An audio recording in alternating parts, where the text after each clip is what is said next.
My name's Andy Miller. I'd like to welcome you to my book launch, which is going to take place via Zoom on Sunday the 16th of May at 7:30.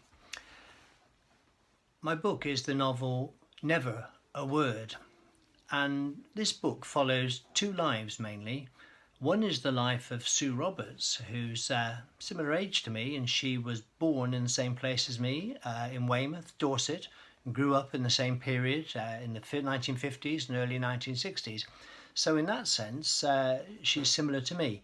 In other ways, she is not similar to me, and Sue Roberts isn't me. Sue goes off to art college, she meets Giles, they get married, she goes to live in Yorkshire, etc. The other life that this book follows is of her grandmother, who was born in rural Somerset in 1890, and we follow this woman, Letitia, we follow her life through until she tragically drowns herself in the sea off Dorset. So I'm interested in both these lives. It sounds quite a serious subject, and obviously it is in some ways, which is in many ways. But I'm interested in these lives, both Sue's life here and her grandmother's life in 2 generations ago.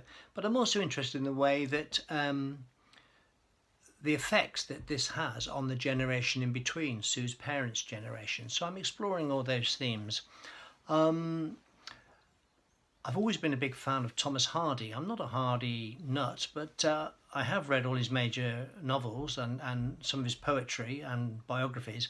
And although he could also be a serious writer, he could write beautifully about landscape. I mean, Egdon Heath in The Return of the Natives is a major character. Return of the Native is a major character in that book. Wonderful stuff. So I've tried, I think, Hardy's kind of crept into my writing sometimes, or when I'm trying to write. I've also had some successes as a poet in national magazines and been placed in competitions, and I won the Yeovil Prize about 10 years ago, so I was delighted with that, and I've tried to have that inform my writing, that kind of poetic slant. I think the book does have a positive outcome, and it explores kind of lots of issues which have come up to me in my professional life, working as an educational psychologist, where I spent a lot of time talking to kids about their families and talking to families about their kids. But also, I think I've been informed by just conversations with friends over the years, driving to the mountains, or walking in the hills, or just sitting up into the early hours talking about our families and our upbringing.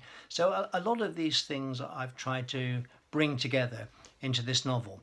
I'll talk about it at much more length on the 16th at the launch, and I hope you can join me there on Zoom, and I may even, if you do, see you, although you might be in a little square, as is the way with Zoom.